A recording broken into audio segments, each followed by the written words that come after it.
par une froide matinée d'automne, Ethan Marshall, millionnaire prospère, n'aurait jamais imaginé qu'un simple acte de gentillesse changerait sa vie à jamais. Alors qu'il faisait ses courses dans un supermarché tranquille du quartier, il entendit une jeune fille, Lily Collins, supplier doucement au comptoir. Elle demandait si elle pouvait payer une brique de lait plus tard. Son petit frère, malade, l'attendait à la maison. Frappé par l'honnêteté brute de sa voix, Ethan marqua une pause. Cet instant, si petit, si ordinaire, allait changer le cours de leur vie. Il l'ignorait encore, mais aider cette petite famille en difficulté allait lui ouvrir les yeux sur une vérité qu'il avait enfouie sous des années de richesse et d'ambition. Une vérité selon laquelle le succès ne saurait remplacer la connexion.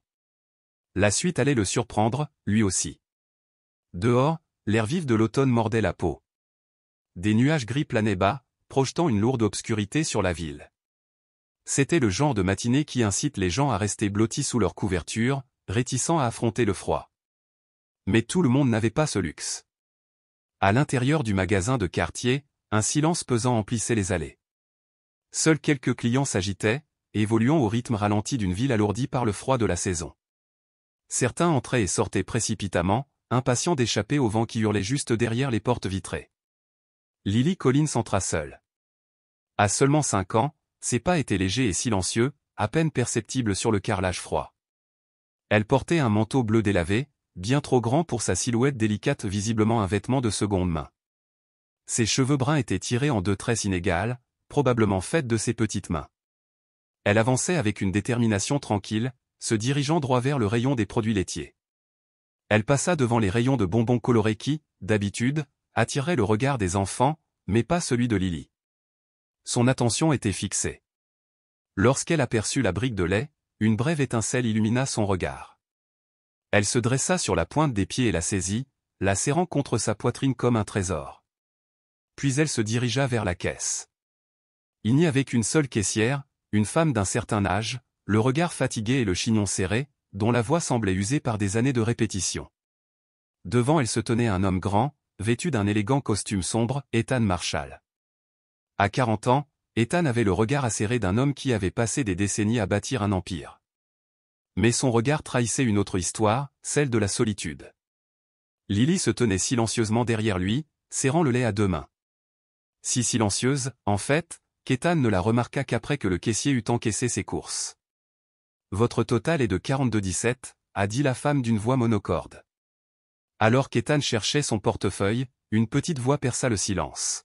« Excusez-moi, madame », dit Lily en s'avançant d'une voix inhabituellement claire pour quelqu'un d'aussi jeune. « Puis-je payer plus tard ? Mon petit frère est malade à la maison. » La caissière leva les yeux, visiblement surprise. Son expression oscillait entre sympathie et gêne. « Désolé, ma chérie. On ne peut pas faire ça.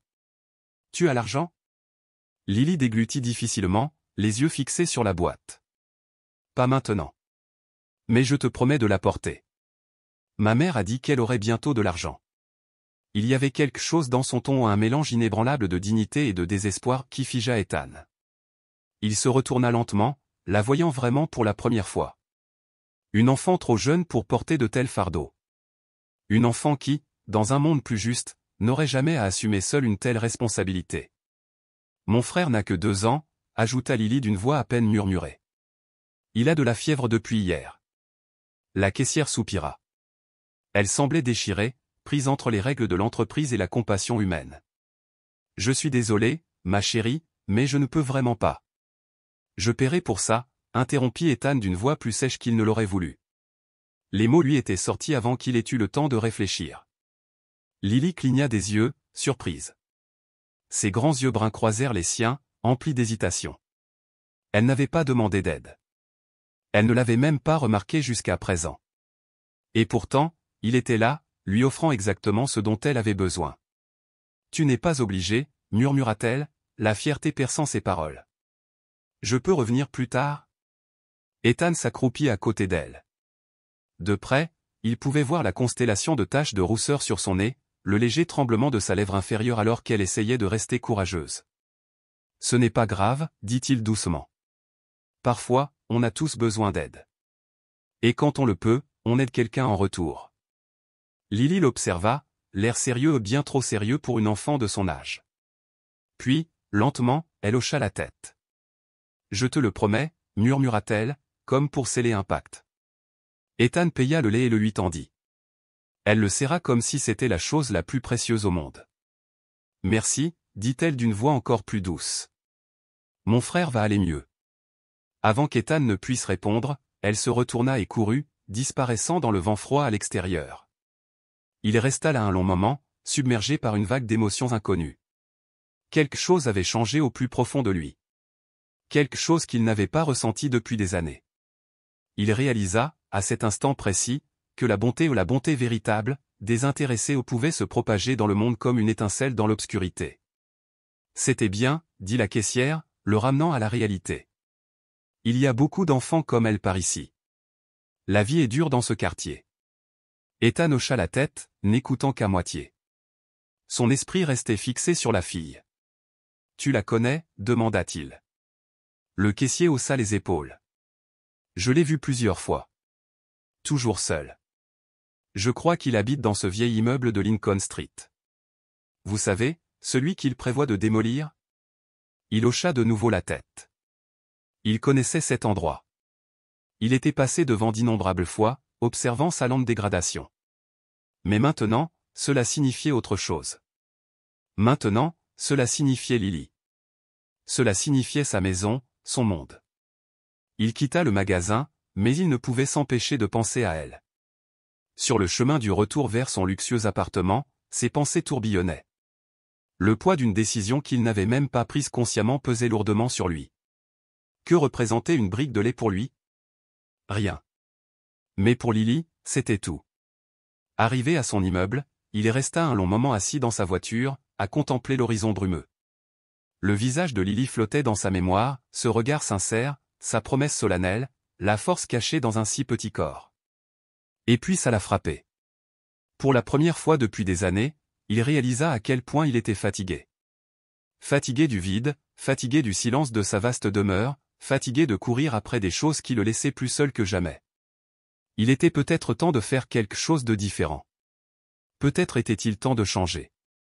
Qu'est-ce qui a poussé Ethan à aider Lily, selon vous? Était-ce simplement la gentillesse dans sa voix, ou quelque chose de plus? Dites-moi ce que vous en pensez dans les commentaires ci-dessous. Le lendemain matin, Ethan Marshall ne parvenait pas à chasser l'image de Lily Collins de son esprit. Ses grands yeux marrons, sa voix douce et la promesse qu'elle lui avait faite revenaient sans cesse dans ses pensées. Quelque chose dans cette brève rencontre l'avait profondément marqué. Le simple fait de payer une brique de lait avait réveillé quelque chose en lui, un sentiment qu'il avait enfoui depuis longtemps. Il ne pouvait pas l'oublier comme ça. Il ne pouvait pas la laisser retourner dans cet immeuble délabré de Lincoln Street, cette même rue qu'il avait traversée tant de fois sans y penser. Maintenant, elle symbolisait tout ce qu'il avait abandonné dans sa quête de richesse. Ses pensées revinrent à sa propre enfance, la faim, l'abandon, la douleur sourde du besoin de quelque chose et l'espoir que quelqu'un le remarque. Mais Lily ne dépendait de personne, pas encore. La vie d'Ethan avait toujours été faite de constructions, des empires commerciaux, des maisons de luxe, des gratte-ciel vertigineux qui embrassaient le ciel. Et pourtant, malgré tous ses succès, il réalisait qu'il n'avait rien construit de significatif, rien qui le comble. Assis dans son bureau moderne et élégant, dominant la ville, la vue autrefois magnifique lui semblait étrangement vide. Froide. Vide. Il savait qu'il devait y retourner. Il devait la retrouver. Il devait s'assurer qu'elle allait bien. Ethan traversa les rues sordides de la ville, laissant derrière lui les quartiers huppés, les demeures scintillantes, le chrome poli des voitures de luxe. Son monde, un monde de privilèges et de confort, lui semblait appartenir à quelqu'un d'autre. Il se dirigeait vers un endroit où les gens n'avaient aucun filet de sécurité. Un endroit où la survie passait avant les rêves. Lorsqu'il atteignit l'immeuble de Lincoln Street, son cœur se serra. Il semblait abandonné, ses fenêtres fissurées, la peinture s'écaillait de la façade comme une vieille peau. Il se dressait, tel un témoin silencieux de la brutale réalité des vies qui s'y déroulaient. Et pourtant, Lily et sa mère, Catherine Carter, y vivaient toujours, luttant toujours, envers et contre tout. Il s'égarait à quelques pâtés de maison, ne voulant pas se faire remarquer. Il ne voulait pas ressembler à un homme riche en mission caritative. Il voulait se fondre dans la masse, être simplement un être humain comme les autres, en quête de sens. En approchant, il remarqua un groupe de personnes rassemblées à l'extérieur, des ouvriers, des résidents âgés, des enfants, tous pressés d'échapper au froid glacial. Parmi eux, il aperçut Lily. Elle se tenait près d'un coin, serrant un paquet contre sa poitrine. Son visage exprimait la détermination tranquille d'une personne bien plus âgée que son âge. Elle était seule. Ethan s'avança lentement vers elle, ne voulant pas la surprendre. En le voyant, ses yeux s'écarquillèrent. L'espace d'un instant, elle parut incertaine, comme si elle cherchait à identifier son visage. Puis, elle le reconnut.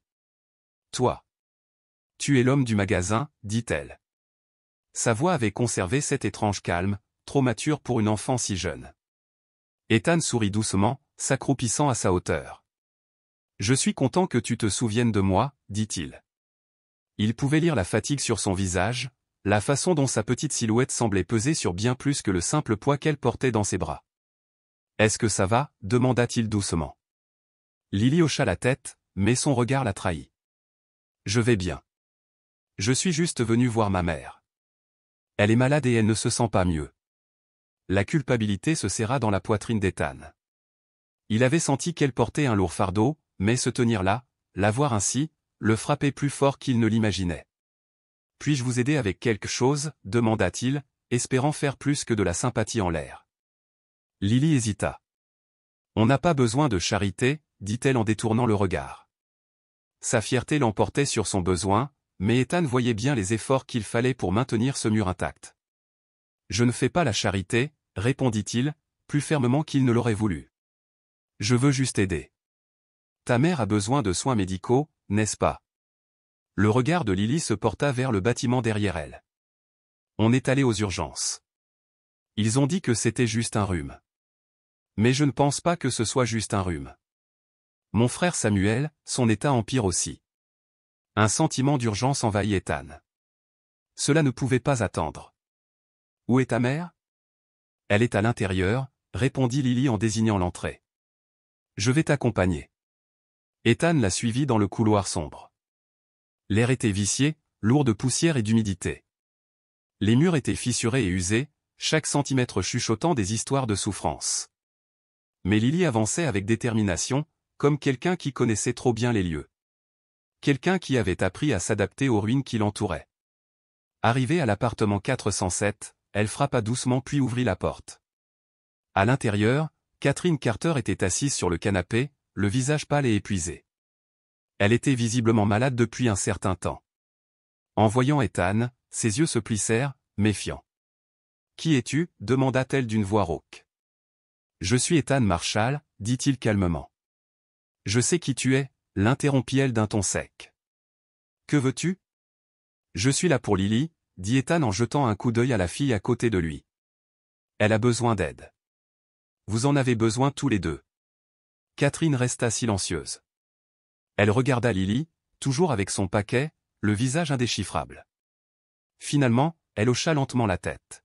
« Je ne sais pas quel genre d'aide vous proposez, mais nous n'avons pas beaucoup d'options, » dit-elle, sa voix lourde de résignation, de fierté et de désespoir silencieux. Ethan voyait combien il était difficile pour elle d'accepter de l'aide.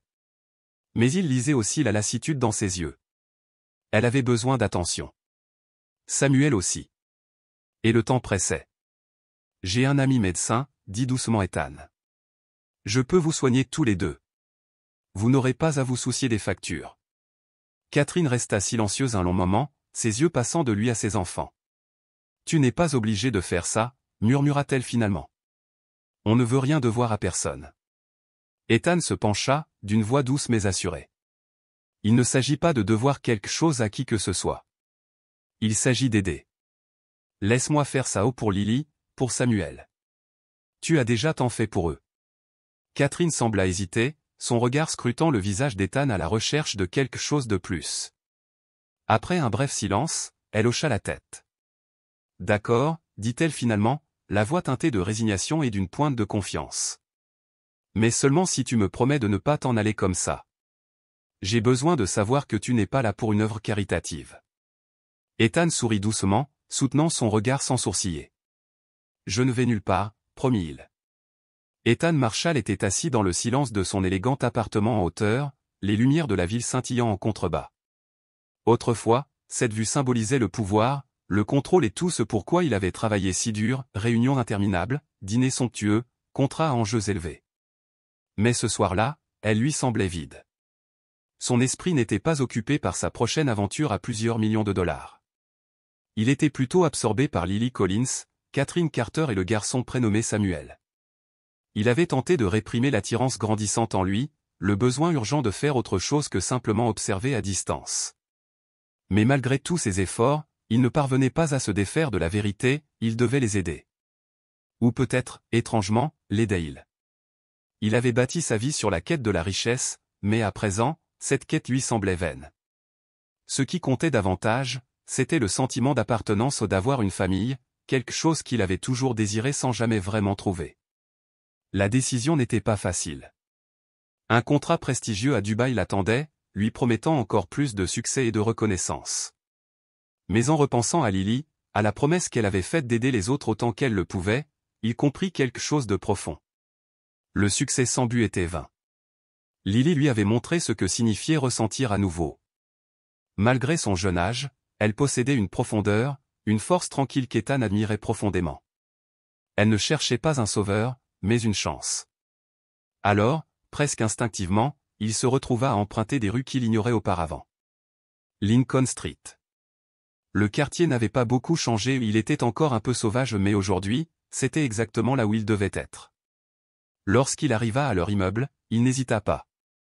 Il gravit l'escalier usé avec détermination. Catherine l'accueillit à la porte avec un sourire prudent, une lueur d'incertitude perçant ses yeux fatigués. Mais Ethan n'était pas venu pour faire l'aumône. Il était venu pour construire quelque chose de durable. J'ai réfléchi, commença-t-il d'une voix ferme, je ne peux pas simplement vous soigner et m'en aller. Lily, Samuel, vous méritez tous mieux que ça. Vous méritez du réconfort. Une vie où la peur ne vous accompagne pas constamment. Catherine recula, le poids de l'épuisement se lisant dans chacun de ses mouvements. On n'a jamais eu une vie pareille, murmura-t-elle. Je ne sais même plus à quoi ça ressemble. C'est exactement pour ça que je suis là, répondit doucement Ethan. Non pas pour t'offrir quelque chose de temporaire, mais pour t'aider à te reconstruire. Lily mérite un avenir où elle ne portera pas le monde sur ses épaules. Catherine jeta un coup d'œil à Lily, qui se tenait silencieusement à proximité, l'observant avec une intensité bien supérieure à son âge. Ethan percevait le combat intérieur de Catherine, la fierté se heurtant à la peur, le poids de l'indépendance se heurtant à la tentation de l'espoir. Mais Ethan ne lui demandait pas de capituler. Il lui proposait un partenariat. Je peux t'aider à déménager en lieu sûr. Inscrire Lily dans une bonne école. Assurer à Samuel les soins dont il a besoin. Ce n'est pas de la charité, Catherine. C'est une vraie chance de prendre un nouveau départ. Après un long silence, Catherine acquiesça enfin. Je ne peux pas promettre de ne pas m'inquiéter. J'ai du mal à accepter de l'aide, surtout de quelqu'un que je connais à peine. Mais je vais essayer. Pour Lily. Pour Samuel. Le sourire d'Ethan était sincère. Il ne s'agissait plus de mots, mais de ce qui allait suivre. Les jours suivants furent un tourbillon. Ethan se plongea dans l'action, appels téléphoniques, documents, réunions. Il leur trouva un appartement modeste mais propre dans un quartier plus sûr. Samuel avait des rendez-vous médicaux. Lily était inscrite dans une école locale dotée d'excellentes ressources. Ethan ne cherchait pas à mettre un pansement sur leur douleur, il était là pour changer leur avenir. Alors que les pièces du puzzle commençaient à se mettre en place, quelque chose en Lily et Catherine changea. Lentement, les murs qu'elles avaient érigés commencèrent à s'effondrer. La confiance naquit dans les recoins de conversations prudentes et de gratitude tacite. Pour la première fois, ils vivaient sans la peur menaçante de l'expulsion ou de la maladie. Et Ethan, il sentit quelque chose dont il ignorait l'absence, un but. Un soir, alors que le nouvel appartement embaumait les arômes des plats faits maison et les doux rires des enfants, Ethan entra et trouva Lily et Samuel en train de jouer par terre. Ils construisaient une tour avec des cubes, le visage concentré et radieux. Catherine évoluait calmement dans la cuisine, le visage adouci par la paix. Et, Ethan, appela Lily en souriant. Regarde. Je construis la plus haute tour du monde. Il s'accroupit à côté d'elle, souriant à la création colorée et légèrement penchée. Je pense que tu as un avenir d'architecte, dit-il chaleureusement. Peut-être, dit-elle en haussant les épaules, mais ses yeux brillaient de quelque chose de nouveau, l'espoir. Catherine les rejoignit, une assiette à la main. Elle s'assit à côté d'Ethan et dit doucement « Merci. Je ne pense pas l'avoir assez dit, mais je le pense vraiment. Tu as tout changé pour nous. » Le cœur d'Ethan se serra. « Tu as changé ma vie aussi, » répondit-il.